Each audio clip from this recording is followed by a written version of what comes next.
The abortionist will place a speculum, like this, inside the vagina and open it, allowing the abortionist to see the cervix, the entrance to the uterus. The cervix is grasped with a long metal instrument to stabilize it.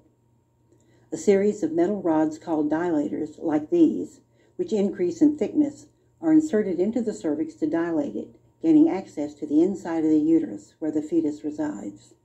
The abortionist then inserts into the uterus a hollow plastic tube with a hole in it called a cannula and attaches it to suction.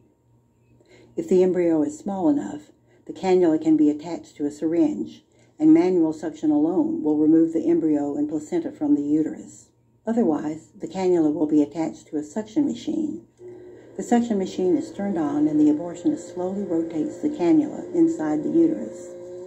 The fetus is rapidly torn to pieces as it is pulled through the cannula and tubing into a large glass bottle, followed by the placenta.